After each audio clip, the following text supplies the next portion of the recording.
नमस्ते। आज हम पढ़ने जा रहे हैं आश्रम का अनुमानित व्यय पाठ 19।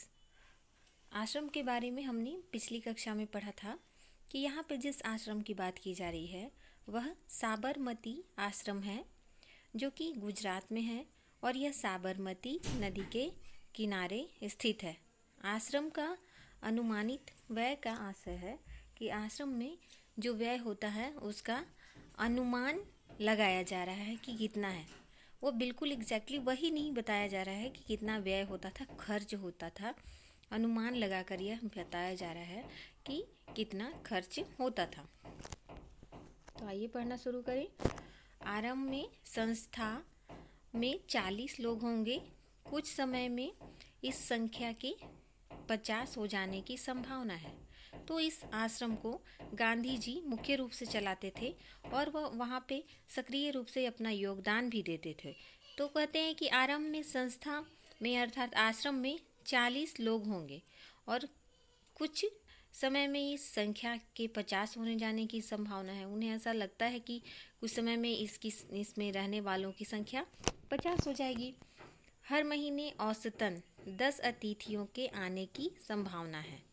इनमें 3 या 5 सपरिवार होंगे, इसलिए स्थान की व्यवस्था ऐसी होनी चाहिए कि परिवार वाले लोग अलग रह सकें और शेष एक साथ। हर महीने औसतन 10 और अतिथि आ सकते हैं और जो है इसमें से 3 या 5 सपरिवार होंगे अर्थात अपने परिवार के सहित होंगे। तो इनके लिए अलग व्यवस्था रहने की बनाई जानी चाहिए। इसको ध्यान में रखते हुए 3 रसोई घर हों और मकान कुल 50,000 वर्ग फुट क्षेत्रफल में बने तो सब लोगों के लायक जगह हो जाएगी। आपको एक चीज़ बता देना चाहती हूँ कि यह जो आश्रम है साबरमती आश्रम, वो 36 एकड़ में फैला हुआ है। तो उस समय क्या कह रहे हैं गांधी जी, जिस समय ये लिखा गया तो उस समय की बात है कि कुछ 50,000 वर्ग फुट क्षेत्रफल में आश्रम को बनाने की बात चल रही है और 3 रसोई घर होने की बात बताई जा रही है कि 3 रसोई घर रहना चाहिए। इसके अलावा 3,000 पुस्तकें रखने लायक पुस्तकालय और अलमारियां होनी चाहिए। कम से कम 5 एकड़ जमीन खेती करने के लिए चाहिए, जिसमें कम से कम 3 लोग काम कर सकें। 30 लोग काम कर सकें। इतने खेती के क्या चाहिए, खेत में काम करने के लिए इतने औजार भी चाहिए। अगर काम करना है तो वो किससे काम होगा, उसके लिए औजार तो चाहिए ही। कुदाली, फावड़ा, खुरपा आदि की ज़रूरत होगी। बढ़ईगिरी के लिए भी औजार वहाँ होने चाहिए। मतलब आश्रम में खेती भी होती थी, बढ़ईगिरी अर्थात लकड़ी के कार्य भी होते थे। तो 5 बड़े हथौड़े होने चाहिए, 3 बसूले होने चाहिए और 5 छोटी छोटी हथौड़ियाँ, 2 एरन, 3 बम, 10 छोटी बड़ी छेनियाँ, 4 रंदे, 1 सालनी, 4 केतियाँ, 4 छोटी बड़ी बेधनियाँ। इन सभी चीज़ों औजारों के बारे में बताया है उन्होंने कि इतने औजार होने चाहिए। मेरे अनुमान से इन सब पर कुल 5 रुपया खर्च आएगा। यह पाठ किसके मुख से कहा जा रहा है कि गांधी जी के मुख से। ये गांधी जी की ने अपने विचार यहाँ व्यक्त किए हैं और वे कहते हैं कि 5 रुपया खर्च आएगा। रसोई के लिए आवश्यक सामान पर 150 रुपये खर्च आएगा। स्टेशन दूर होगा तो सामान को या मेहमानों को लाने के लिए बैलगाड़ी चाहिए। उस समय गाड़ियाँ इतनी चलती नहीं थी, वाहन इतने नहीं चलते थे, कम ही वाहन चलते थे। तो रेलवे स्टेशन से आश्रम तक लाने के लिए मेहमानों के लिए क्या चाहिए, बैलगाड़ी भी चाहिए। मैं खाने का खर्च 10 रुपये मासिक प्रति व्यक्ति लगाता हूँ, अर्थात मंथ में या महीने में एक व्यक्ति का खर्च पूरे महीने का कितना है, 10 रुपये वो अनुमानित लगा रहे हैं। मैं नहीं समझता कि यह खर्च पहले वर्ष में हम निकाल सकेंगे। वर्ष में औसतन 50 लोगों का खर्च 1,000 रुपये आएगा। मुझे मालूम है कि प्रमुख लोगों की इच्छा यह है कि अहमदाबाद में यह प्रयोग 1 वर्ष तक किया जाए। अर्थात उस समय आश्रम उतने अच्छे से जमा नहीं था, तो व्यवस्थित नहीं हुआ था कि अहमदाबाद में यह प्रयोग 1 वर्ष तक किया जाए। 1 साल तक हम ऐसा करके देखते हैं कि इतने व्यक्तियों के लिए 30, 40, 50 इन सभी व्यक्तियों के लिए कितने खर्च आएंगे और खेती करने के लिए कितना सामान आएगा, लकड़ी के कार्य करने के लिए कितना सामान आएगा। तो ये सब बताया जा रहा है कि इतना हमने खर्च औसतन से जोड़ा और 1 साल तक हम देखते हैं कि क्या होता है।